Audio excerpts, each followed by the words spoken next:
ನಮಸ್ಕಾರ ಎಲ್ಲರಿಗೂ ರೋಚಕ ಯೂಟ್ಯೂಬ್ ಚಾನಲ್ಗೆ ಸ್ವಾಗತ. Box office Sultan, D boss, challenging star ಅಬ್ಬಾ ಒಂದೊಂದು ಟೈಟಲ್ಗಳು ಏನು ಖಡಕ್ ಆಗಿದೆ. ಆದರೆ ಇವತ್ತು ದರ್ಶನ್ ಹೊತ್ತಿರುವ ಕೊಲೆ ಕಳಂಕದಿಂದ ಕ್ರೌರ್ಯದ ಸುಲ್ತಾನ, ಡೇಂಜರಸ್ ಬಾಸ್ ಅನ್ನೋ ಭಯಾನಕ ಹೆಸರು ದರ್ಶನ್ ಹಣೆಪಟ್ಟಿಗೆ ಅಂಟ್ಕೊಂಡಿದೆ. ಇಷ್ಟೆಲ್ಲ ಆದರೂ ಇಂಡಸ್ಟ್ರಿಯವರು ದರ್ಶನ್ ಪರವಾಗಿ ಇಲ್ಲಿ ತನಕ ಯಾರೂ ಕೂಡ ಮಾತಾಡಿಲ್ಲ. ಆದರೆ ದರ್ಶನ್ ವಿರುದ್ಧವಾಗಿ ಒಂದಷ್ಟು ಜನ ಮಾತಾಡಿದ್ದಾರೆ. ಆದ್ರೀಗ ನಿರ್ಮಾಪಕ ಉಮಾಪತಿ ಗೌಡ ದರ್ಶನ್ ಅವರ ಬಗ್ಗೆ ಒಂದಷ್ಟು ವಿಚಾರಗಳ ಬಗ್ಗೆ ಮಾತಾಡಿದ್ದಾರೆ. ಉಮಾಪತಿ ಗೌಡ ಬಿಚ್ಚಿಟ್ಟಿರುವಂಥ ದರ್ಶನ್ ಅವರ ಕ್ರೌರ್ಯದ ರಹಸ್ಯಗಳನ್ನ ಕೇಳಿದರೆ ನೀವು ಕೂಡ ಶಾಕ್ ಆಗ್ತೀರಾ. ಅದ್ರ ಜೊತೆಗೆ ಕೊಲೆ ಆರೋಪಿಯಾಗಿರುವಂಥ ನಟ ದರ್ಶನ್ ಬಗ್ಗೆ ಕೋಟಿಮಠದ ಶ್ರೀಗಳಾದ ಶಿವಾನಂದ ಶಿವಯೋಗಿ ರಾಜೇಂದ್ರ ಸ್ವಾಮೀಜಿಯವರು ಭವಿಷ್ಯ ನುಡಿದಿದ್ದಾರೆ. ದರ್ಶನ್ ಜೊತೆಗೆ ನಿರ್ಮಾಪಕ ಉಮಾಪತಿ ಶ್ರೀನಿವಾಸ್ ಗೌಡರ ಬಗ್ಗೆ ಚಿಕ್ಕಬಳ್ಳಾಪುರದಲ್ಲಿ ಕೋಡಿಮಠ ಶ್ರೀಗಳು ಭವಿಷ್ಯ ನುಡಿದಿದ್ದಾರೆ. ಹಾಗಾದರೆ ಸ್ವಾಮೀಜಿಯವರು ದರ್ಶನ್ ಮತ್ತು ಉಮಾಪತಿ ಶ್ರೀನಿವಾಸ್ ಗೌಡರ ಬಗ್ಗೆ ಏನಂತ ಭವಿಷ್ಯ ನುಡಿದಿದ್ದಾರೆ, ಅದ್ರ ಜೊತೆಗೆ ಉಮಾಪತಿ ಶ್ರೀನಿವಾಸ್ ಗೌಡರು ದರ್ಶನ್ ಬಗ್ಗೆ ಬಿಚ್ಚಿಟ್ಟಿರುವಂಥ ಆ ಕರಾಳ ಸತ್ಯಗಳು ಏನು ಎಲ್ಲದನ್ನು ಕೂಡ ಈ ವಿಡಿಯೋದಲ್ಲಿ ನೋಡ್ತಾ ಹೋಗೋಣ. ಅದಕ್ಕಿಂತ ಮುಂಚೆ ಯಾರೆಲ್ಲ ನಮ್ಮ ಚಾನಲ್ನ ಸಬ್ಸ್ಕ್ರೈಬ್ ಮಾಡಿ ಮಾಹಿತಿಗಾಗಿ ನಮ್ಮ ಚಾನಲ್ನ ಸಬ್ಸ್ಕ್ರೈಬ್ ಮಾಡಿ. ರೇಣುಕಾಸ್ವಾಮಿ ಕೊಲೆ ಕೇಸ್ನಲ್ಲಿ ದರ್ಶನ್ ಜೈಲು ಸೇರಿದ ಎಂದಿಂದಲೂ ಟ್ರೆಂಡಿಂಗ್ನಲ್ಲಿರೋದು ನಿರ್ಮಾಪಕ ಉಮಾಪತಿ ಗೌಡ. ಸೋಷಿಯಲ್ ಮೀಡಿಯಾದಲ್ಲಿ ಉಮಾಪತಿ ಆಡಿದ ಮಾತುಗಳೇ ಫುಲ್ ವೈರಲ್ ಆಗ್ತಾ ಇದೆ.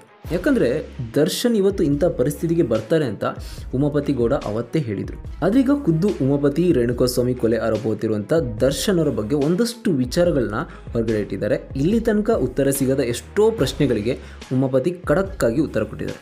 ಮಾತಿನ ಮೂಲಕ ದರ್ಶನ್ಗೆ ಚಾಟಿ ಏಟು ಕೊಟ್ಟಿದ್ದಾರೆ ಅಂತಲೇ ಹೇಳ್ಬೋದು. ದರ್ಶನ್ ಬಗ್ಗೆ ಉಮಾಪತಿ ಬಿಚ್ಚಿಟ್ಟಿರೋ ರಹಸ್ಯಗಳನ್ನ ಕೇಳಿದ್ರೆ ನೀವು ಶಾಕ್ ಆಗೋದಂತೂ ಖಂಡಿತ.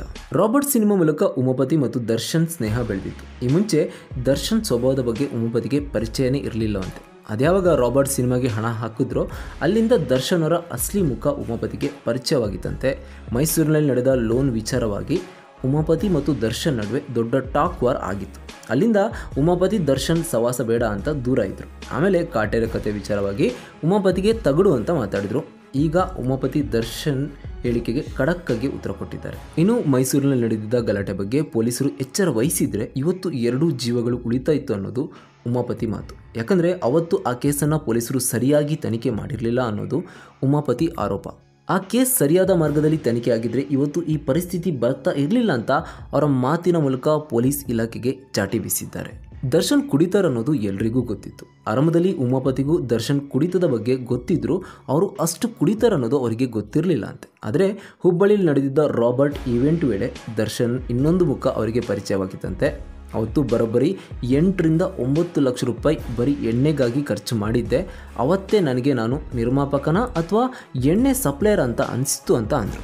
ದರ್ಶನ್ ಕುಡಿದಾಗ ಏನು ಮಾಡ್ತಾರೆ ಅನ್ನೋದು ಅವರಿಗೆ ಗೊತ್ತಿರಲ್ಲ. ಹೀಗೆ ದರ್ಶನ್ ಕುಡಿದಾಗ ವೆಯ್ಟರ್, ಸಹ ಕಲಾವಿದರು, ನಿರ್ಮಾಪಕರ ಮೇಲೆ ಹಲ್ಲೆ ಮಾಡಿರುವ ಉದಾಹರಣೆಗಳಿವೆ. ಆದರೆ ಪೊಲೀಸರು ಘಟನೆ ನಡೆದ ದಿನ CCTVಗಳನ್ನ ಪರಿಶೀಲನೆ ಮಾಡಿದರೆ ಅವತ್ತೇ ಲಾಕ್ ಆಗ್ತಾಯಿದ್ರು ಅಂತ ಉಮಾಪತಿ ಈ ರೀತಿಯ ಸ್ಫೋಟಕ ವಿಚಾರಗಳ ಬಗ್ಗೆ ಮಾತಾಡಿದ್ದಾರೆ.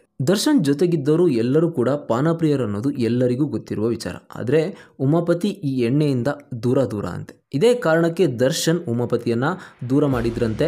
ಸಂಜೆ ಆಗ್ತಲೇ ಟೇಬಲ್ನಲ್ಲಿ ಕೂತು ಎಣ್ಣೆ ಹಾಕೋರು ದರ್ಶನ್ಗೆ ಬೇಕಾಗಿದ್ರಂತೆ.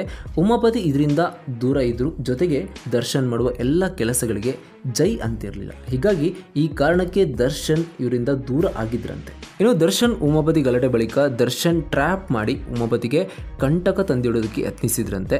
ಈ ಬಗ್ಗೆ ಸ್ಫೋಟಕ ವಿಚಾರ ಬಿಚ್ಚಿಟ್ಟಿರುವ ಉಮಾಪತಿ ಟ್ರ್ಯಾಪ್ ಮಾಡಿ ನನ್ನ ಮುಗಿಸೋಕ್ಕೆ ನೋಡಿದ್ರು. ಆದರೆ ಭಗವಂತ ಅವತ್ತು ನಮ್ಮನ್ನು ಕಾಪಾಡಿದ್ರು ಅಂತ ಹೇಳಿದ್ರು. ನಮ್ಮದು ಮೈಸೂರಿನಲ್ಲಿ ಗಲಾಟೆ ಆಯಿತು. CCB ವಿಚಾರಣೆ ಮುಗಿದ ಮೇಲೆ ಒಂದು ಕಡೆ ಬರೋಕ್ಕೆ ನನಗೆ ಹೇಳಿದರು. ಅವತ್ತು ದರ್ಶನ್ ಅವರು ಗನ್ ತೆಗೆದು ಟೇಬಲ್ ಮೇಲೆ ಇಟ್ಟರು. ಆಗ ನನ್ನ ಬಳಿಯೂ ಇದೆ, ಬ್ಯಾಗ್ನಲ್ಲಿ ಇಟ್ಟಿದ್ದೇನೆ, ಜೇಬ್ನಲ್ಲಿ ಇಟ್ಕೊಂಡು ಓಡಾಡಲ್ಲ ಅಂತ ನಾನು ಹೇಳಿದ್ದೆ. ನನಗೂ ಅವರಿಗೂ ಸುಮಾರು 4-5 ಗಂಟೆಗಳ ಕಾಲ ಇದೇ ವಿಚಾರವಾಗಿ ವಾಗ್ವಾದ ನಡೆದಿತ್ತು ಅಂತಾರೆ ಉಮಾಪತಿ ಶ್ರೀನಿವಾಸ್ ಗೌಡ ಅವರು. ದರ್ಶನ್ ಯಾವುದೇ ಸಂದರ್ಶನ ನೋಡಿದ್ರು ನಿರ್ಮಾಪಕರು ಅನ್ನದಾದ್ರು ಅವರು ನಮ್ಮ ಯಜಮಾನರು ಅನ್ನೋ ಮಾತು ಇದ್ದೇ ಇರುತ್ತೆ. ಆದರೆ ಉಮಾಪತಿ ಹೇಳೋ ಪ್ರಕಾರ ದರ್ಶನ್ ಒಳಗೊಂದು ಹೊರಗೊಂದು ಮಾತಾಡ್ತಾರಂತೆ. ಸುಮ್ಮನೆ ಬಿಲ್ಡಪ್ಗೋಸ್ಕರ ಮಾತ್ರ ನಿರ್ಮಾಪಕರನ್ನ ಹೊಗಳಿ ಅಟ್ಟಕ್ಕೇರಿಸ್ತಾರೆ ಅಂತ ಹೇಳೋ ಮೂಲಕ ದರ್ಶನ್ಗೆ ಟಾಂಗ್ ಕೊಟ್ಟಿದ್ದಾರೆ. ಮೈಸೂರು ಘಟನೆ ಆದಾಗ ನನ್ನ ಮಕ್ಕಳು ನನ್ನನ್ನು ಅಪ್ಕೊಂಡು ಹತ್ತಿದ್ರು. ದೊಡ್ಡದಾಗಿ ವಾಪಸ್ ಕೊಡಬೇಕು ಅಂತ ಅಂದ್ಕೊಂಡಿದ್ದೆ. ದೇವರೇ ನೋಡ್ಕೊಳ್ಳಿ ಅಂತ ಸುಮ್ಮನಾದೆ. ನಾನು ನಂಬಿರುವ ದೇವರು ನನ್ನ ಕೈ ಬಿಡಲಿಲ್ಲ ಅಂತ ಭಾವಿಸ್ತೇನೆ. ನನ್ನ ಮಕ್ಕಳ ಕಣ್ಣೀರಿಗೆ ಇವತ್ತು ಬೆಲೆ ಸಿಕ್ಕಿದೆ ಅಂತ ನಾನು ಅಂದ್ಕೊಳ್ತೀನಿ. ಇನ್ನು ರೇಣುಕಾಸ್ವಾಮಿ ಪ್ರಕರಣದ ಬಗ್ಗೆ ಮಾತಾಡಿದ ಉಮಾಪತಿ ಶ್ರೀನಿವಾಸ್ ಅವರು, ಸಾಯಿಸೋದು ಅಪರಾಧ, ಆದರೆ ಹೀನಾಯವಾಗಿ ಸಾಯಿಸೋದು ಇನ್ನೊಂದು ಅಪರಾಧ. ನನಗೆ ಹೆಚ್ಚಿನ ಮಾಹಿತಿ ಇಲ್ಲ, ಅಪರಾಧ ಮಾಡಿದರೆ ಶಿಕ್ಷೆ ಆಗಬೇಕು ಅಂತಾರೆ ಉಮಾಪತಿ ಶ್ರೀನಿವಾಸ್ ಗೌಡರು. ಇನ್ನು ಕೊಲೆ ಆರೋಪಿಯಾಗಿರುವಂಥ ನಟ ದರ್ಶನ್ ಬಗ್ಗೆ ಕೋಡಿಮಠದ ಶ್ರೀಗಳಾದ ಶಿವಾನಂದ ಶಿವಯೋಗಿ ರಾಜೇಂದ್ರ ಸ್ವಾಮೀಜಿಯವರು ಭವಿಷ್ಯ ನುಡಿದಿದ್ದಾರೆ. ಹೌದು, ಚಿಕ್ಕಬಳ್ಳಾಪುರದಲ್ಲಿ ಮಾತಾಡಿದಂಥ ಅವರು ದರ್ಶನ್ ಬಗ್ಗೆ ಉಮಾಪತಿ ಶ್ರೀನಿವಾಸ್ ಗೌಡರ ಬಗ್ಗೆ ಮಾತಾಡಿದ್ದಾರೆ. ಹೌದು, ದರ್ಶನ್ ಹಾಗೂ ನಿರ್ಮಾಪಕ ಉಮಾಪತಿ ಶ್ರೀನಿವಾಸ್ ಗೌಡರ ಬಗ್ಗೆ ಮಾತಾಡಿದಂಥ ಅವರು, ಉಮಾಪತಿ ಈ ಹಿಂದೆ ಹೇಳಿದರು, ನಾನು ಕೋಡಿಮಠಕ್ಕೆ ಹೋದಾಗ ಕೋಪ ಕಡಿಮೆ ಮಾಡಿಕೊಳ್ಬೇಕು, ತಂದೆ ತಾಯಿ ಮಾತು ಕೇಳಬೇಕು ಅಂತಿದ್ರು. ಅದರಂತೆ ನಾನು ನಡೆದುಕೊಂಡಿದ್ದೇನೆ. ಈಗ ಒಳ್ಳೆಯ ಸ್ಥಾನದಲ್ಲಿ ಇದ್ದೇನೆ. ದರ್ಶನ್ ವಿರುದ್ಧ ಗಲಾಟೆ ನಡೆದಾಗ ನಾನು ಕೋಪ ಮಾಡಿಕೊಳ್ಳಿಲ್ಲ ಅಂತಿದ್ದ. ಕೋಪದ ಕೈಗೆ ಬುದ್ಧಿ ಕೊಟ್ಟರೆ ಈ ರೀತಿಯ ಅವಘಡಗಳು ಸಂಭವಿಸುತ್ತೆ. ಕರೆಯದೆ ಬರುವವನು ಕೋಪ, ಬರೆಯದೆ ಓದುವವನು ಕಣ್ಣು, ಬರಿಗಳಲ್ಲಿ ನಡೆಯುವವನು ಮನಸ್ಸು. ದರ್ಶನ್ ಉಮಾಪತಿ ಗಲಾಟೆ ವಿಚಾರವಾಗಿ ಮಾರ್ಮಿಕವಾಗಿ ನುಡಿದಿದ್ದಾರೆ ಕೋಡಿಮಠದ ಶ್ರೀಗಳು. ಇನ್ನು ಕೋಡಿಮಠದ ಭವಿಷ್ಯದ ಬಗ್ಗೆ ನಿಮ್ಮ ಅನಿಸಿಕೆ, ಅಭಿಪ್ರಾಯ ಏನು ಎಂಬುದನ್ನು ನಮಗೆ ಕಮೆಂಟ್ ಮೂಲಕ ತಿಳಿಸಿ. ಧನ್ಯವಾದಗಳು.